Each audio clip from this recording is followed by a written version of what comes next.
Hello नमस्कार दोस्तों, 30 minute GS में आपका एक बार फिर से बहुत बहुत स्वागत है। आज बात करेंगे वन्य जीव संरक्षण अधिनियम 1972।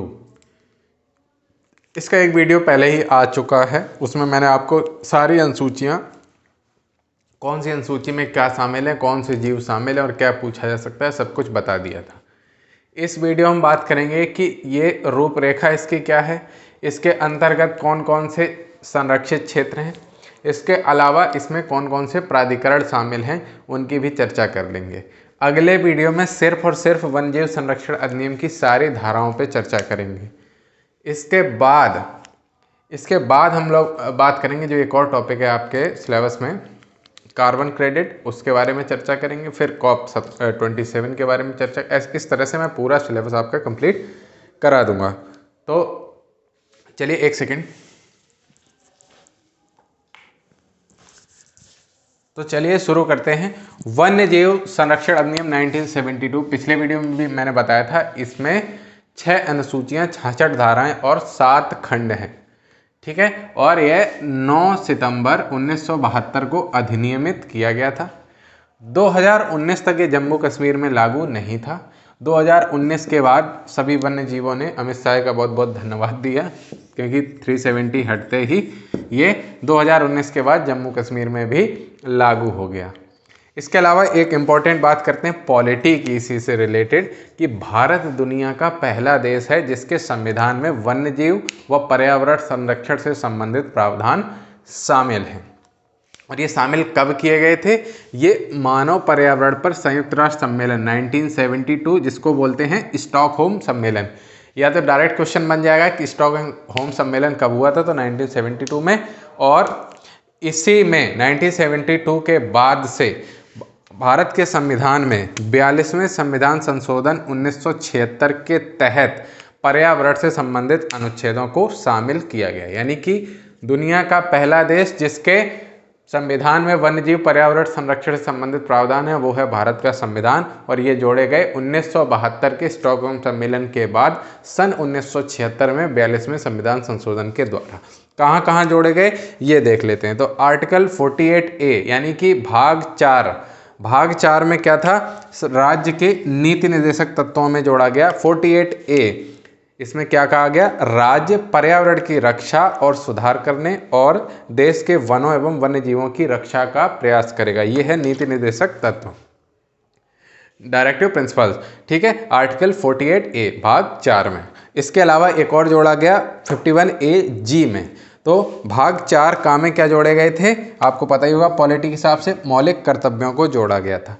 इसमें क्या कहा गया? भारत के प्रत्येक नागरिक का यह कर्तव्य होगा कि वह जंगलों, झीलों, नदियों और वन्य जीवन सहित प्राकृतिक पर्यावरण की रक्षा और सुधार करे तथा जीवित प्राणियों के लिए दया का भाव रखे। ये कहा गया आर्टिकल 51AG में। इंपॉर्टेंट है 51AG भाग 4 का, जिसमें मौलिक कर्तव्य हैं। और 48A ये कौन सा है? भाग 4, ये हैं राज्य के नीति निर्देशक तत्व। ये सारे जोड़े गए 42वें संविधान संशोधन 1976 के तहत। और ये किया कब गया? स्टॉकहोम सम्मेलन 1972 के बाद से, ठीक है। अब बात करते हैं इंपॉर्टेंट पॉइंट्स हैं कि wild life protection act WPA यानी कि वन्यजीव संरक्षण अधिनियम 1972 के तहत की गई नियुक्तियों के बारे में। तो इसमें 2 तरह की नियुक्तियां हैं। कुछ नियुक्तियां केंद्र सरकार कर सकती है, कुछ नियुक्तियां राज्य सरकार कर सकती है। केंद्र सरकार के तहत जो नियुक्तियां हुई उनमें से है, नंबर 1 पर है, ये 1 है, वन्यजीव संरक्षण के लिए एक निदेशक है, निर्देशक नहीं। वन्यजीव संरक्षण के लिए एक निदेशक की नियुक्ति कौन करेगा? केंद्र सरकार। इसके अलावा केंद्र सरकार निदेशक की सहायता के लिए अन्य अधिकारी व कर्मचारियों की भर्ती करेगी।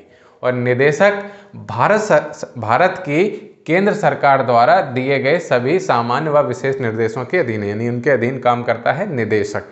ये नियुक्ति कौन कर रहा है? WPA 1972 के तहत केंद्र सरकार। इसके अलावा राज्य सरकारें भी इसके तहत कुछ नियुक्ति कर सकती हैं, जिनमें प्रमुख है मुख्य वन्यजीव संरक्षक। ये क्वेश्चन बनते हैं। निदेशक की नियुक्ति केंद्र सरकार करेगी और मुख्य वन्यजीव संरक्षक, सहायक वन्यजीव संरक्षक, इन तीनों की नियुक्ति राज्य सरकारों के अधीन होगी। और ये निदेशक भारत के केंद्र सरकार द्वारा दिए गए सभी सामान्य व विशेष निर्देशों के अधीन है। और ये तीनों भारत की राज्य सरकारों द्वारा दिए गए सभी सामान्य व विशेष निर्देशों के अधीन है। कौन कौन? मुख्य वन्यजीव संरक्षक, सहायक वन्यजीव संरक्षक और उनके अधीन अन्य सहायक अधिकारी। ठीक है, तो जितने भी संरक्षक हैं वन्यजीव, मुख्य वन्यजीव, सहायक वन्यजीव, ये सब राज्य सरकार के द्वारा, क्योंकि याद करने की ट्रिक है कि राज्यों को क्या चाहिए? संरक्षण चाहिए।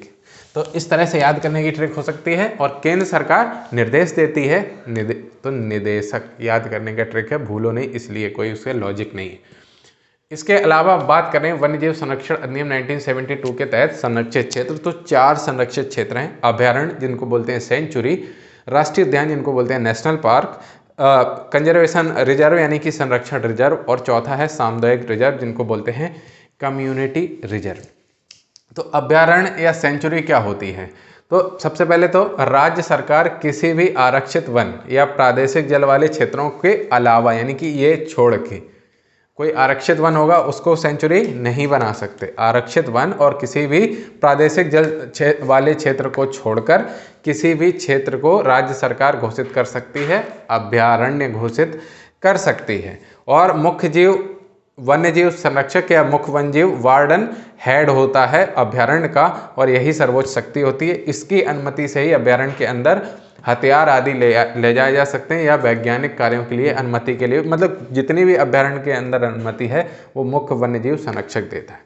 अब अभ्यारण्य घोषित क्यों किए जाते हैं? वन्यजीव प्राणियों की और वनस्पतियों की रक्षा के लिए। तो कोई भी ऐसा विशेष क्षेत्र जो राज्य सरकार को लगता है कि वन्यजीव प्राणियों की सुरक्षा के लिए आवश्यक है या विशेष प्रजातियों की सुरक्षा के लिए आवश्यक है, उसे राज्य सरकार अभ्यारण्य घोषित कर सकती है। लेकिन कंडीशन क्या है? कि वो आरक्षित वन या प्रादेशिक जल वाला क्षेत्र नहीं होना चाहिए, ये क्वेश्चन बनता है। इसके अलावा राष्ट्रीय उद्यान यानी कि नेशनल पार्क की बात करें तो राज्य सरकार किसी भी महत्वपूर्ण क्षेत्र को नेशनल पार्क घोषित कर सकती है। और इम्पोर्टेंट बात यह है कि ये क्षेत्र अभ्यारण्य के भीतर भी हो सकता है, यानी कि अभ्यारण्य के भीतर भी अगर कोई क्षेत्र है तो राज्य सरकार चाहती है, राज्य सरकार को लगता है कि ये कोई विशेष जीवों या एक विशेष जीव की सुरक्षा के लिए या संरक्षण के लिए आवश्यक है, तो वह उसको राष्ट्रीय उद्यान घोषित या नेशनल पार्क घोषित कर सकती है। नेशनल पार्क और अभ्यारण्य में मुख्य अंतर ये है कि अभ्यारण्य के बाहर क्षेत्रों में पशुचारण व अन्य गतिविधियां की जा सकती हैं, जबकि नेशनल पार्क में पशुचारण पूर्णतः वर्जित हो जाता है। और वहाँ पर उपस्थित जितने भी वन्य जीव हैं उनके ट्रांसफर के लिए मुख्य वन्यजीव वार्डन की अनुमति लेनी पड़ती है। यही मुख्य वन्यजीव संरक्षक या वन्यजीव वार्डन, इनकी अनुमति एक ही बात है, लेनी पड़ती है। अंतर क्या हो गया? अभ्यारण्य में आरक्षित वन नहीं होना चाहिए और प्रादेशिक जल क्षेत्र नहीं होना चाहिए, और राष्ट्रीय उद्यान में राज्य सरकार किसी भी क्षेत्र को घोषित कर सकते हैं, यहाँ तक कि किसी अभ्यारण्य के अंदर का क्षेत्र भी नेशनल पार्क घोषित किया जा सकता है।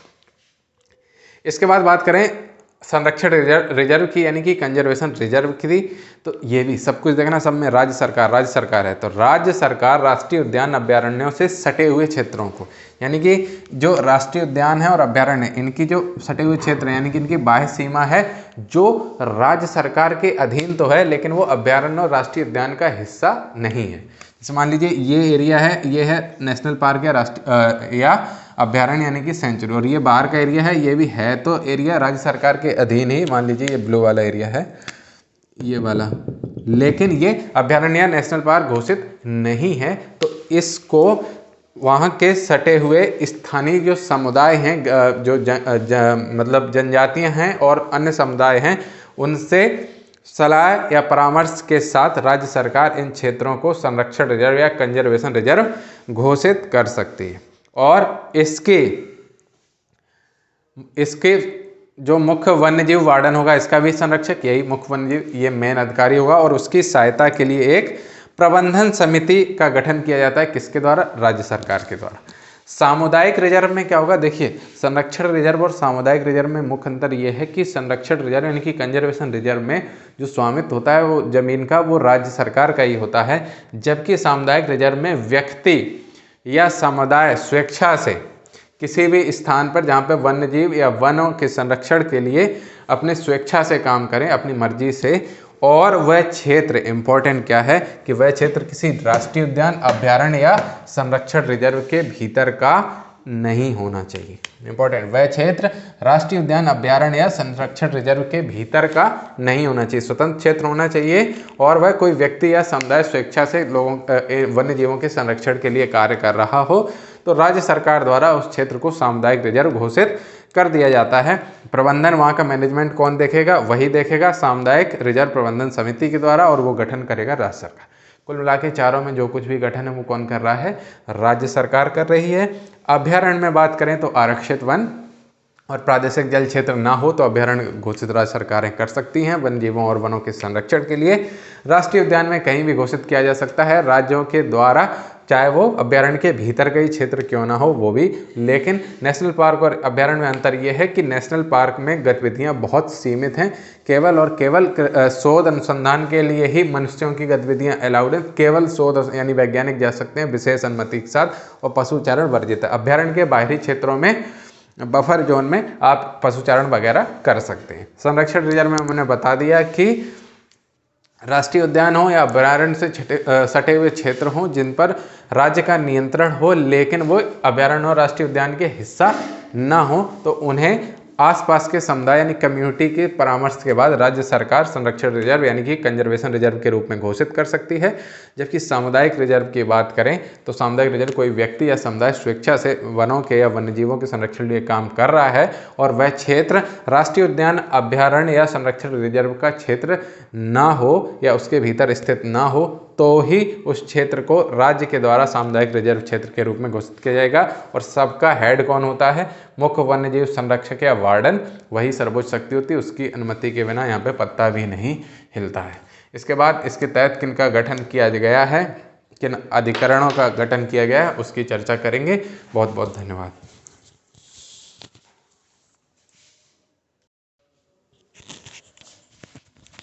अभी आज हम बात करेंगे आगे वन्य जीव संरक्षण अधिनियम के तहत स्थापित विभिन्न निकायों के बारे में। मुख्य रूप से 5 निकाय हैं। इस वीडियो में हम केवल 2 निकाय की बात करेंगे और अगले वीडियो में बचे हुए 3 निकायों के बारे में बात करेंगे। तो चैनल को सब्सक्राइब नहीं किया तो कर लीजिए, कोई दिक्कत नहीं है।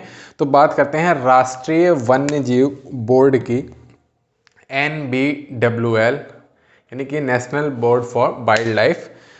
तो वन्य जीव संरक्षण संशोधन अधिनियम का 2002 में राष्ट्रीय वन्यजीव बोर्ड के गठन के लिए एक नई धारा जोड़ी गई जिसको बोलते हैं धारा 5A। 5A के तहत क्वेश्चन ही पूछा जाता है किस धारा के तहत राष्ट्रीय वन्यजीव बोर्ड का गठन होता है, तो धारा 5A के तहत राष्ट्रीय वन्यजीव बोर्ड का गठन होता है।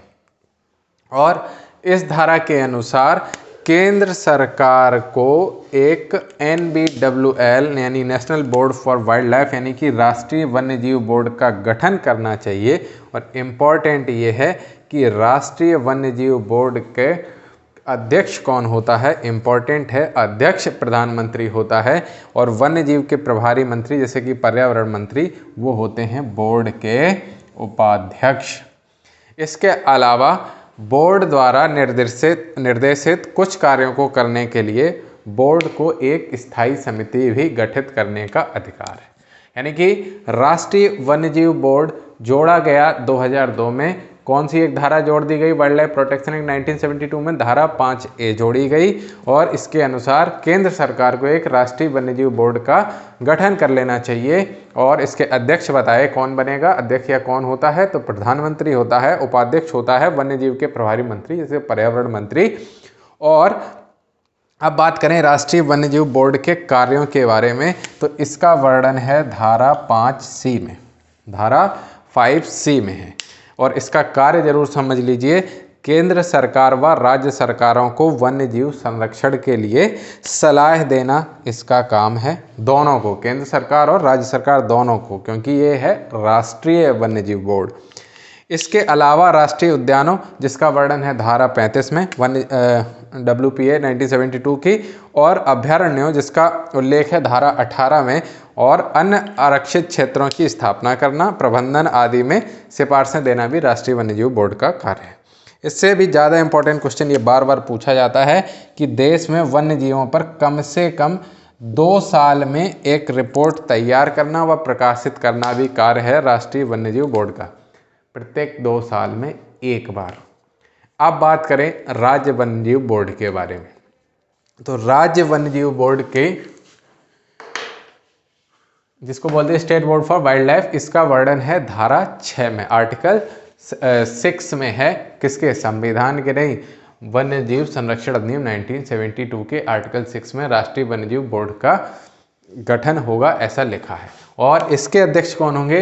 राज्य के मुख्यमंत्री, यानी कि जिस राज्य में इसका गठन होगा और जो राज्य केंद्र शासित है उसमें उसके मुख्यमंत्री या फिर प्रशासक यानी कि एलजी, अगर मुख्यमंत्री नहीं है तो वहाँ के प्रशासक यहाँ का अध्यक्ष होगा। किसका? राज्य वन्यजीव बोर्ड का, बोर्ड के अध्यक्ष होते हैं। और वन व वन्य जीवन के प्रभारी मंत्री बोर्ड के क्या होंगे? उपाध्यक्ष होंगे। ठीक है। कार्य क्या होगा राज्य वन्यजीव बोर्ड का? तो राज्य सरकारों को ऐसे मामले में सलाह दी जाती है, जैसे कौन कौन से मामले? जैसे किसी संरक्षित क्षेत्र का चयन व मैनेजमेंट करना हो तो भी राज्य वन्यजीव बोर्ड सलाह देगा। वन्यजीव व संरक्षण के लिए नीति निर्माण के लिए भी सलाह देगा राज्य वन्यजीव बोर्ड। और अधिनियम के तहत किसी भी सूची में संशोधन करना हो तो उसके लिए भी सलाह देगा राज्य वन्यजीव बोर्ड। इनका वर्णन किन किन धाराओं में है? तो धारा 7 में लिखा है कि राज्य बोर्ड को 1 वर्ष में कम से कम 2 बार बैठक करना अनिवार्य। कंफ्यूज मत होना, राष्ट्रीय वन्यजीव बोर्ड की बैठक 2 वर्ष में कम से कम 1 बार राष्ट्रीय वन्यजीव बोर्ड कम से कम 2 साल में वन्यजीवों की एक रिपोर्ट प्रकाशित करेगा। 2 वर्ष में 1 बार वन्यजीवों की रिपोर्ट, जबकि राज्य बोर्ड 1 वर्ष में कम से कम 2 बार क्या करेगा? बैठक। उल्टा है, 2 वर्ष में 1 बार क्या हो रही है? रिपोर्ट तैयार करना और प्रकाशित करना। किसके द्वारा? राष्ट्रीय वन्यजीव बोर्ड के द्वारा। और केवल बैठक की बात करें तो राज्य बोर्ड को 1 वर्ष में कम से कम 2 बार बैठक करना अनिवार्य है। इसका वर्णन है धारा 7 में। इसके अलावा धारा 8 कहती है कि ये जो बोर्ड है राज्य वन्यजीव बोर्ड, राज्य सरकार को वन्यजीव पौधों के संरक्षण सुरक्षा की नीतियों बनाने की सलाह देने के लिए बाध्य है। ये लिखे हैं आर्टिकल 8 में। इसके अलावा हम आगे बात करेंगे केंद्रीय चिड़ियाघर प्राधिकरण के बारे में, राष्ट्रीय बाघ संरक्षण प्राधिकरण, और इसके अलावा आपकी चर्चा होगी बाघ और अन्य विलुप्त प्राय प्रजातियों के अपराध नियंत्रण ब्यूरो के बारे में। यानी कि कुल 5, 2 ये हैं, 3 अगले वीडियो में। बहुत बहुत धन्यवाद।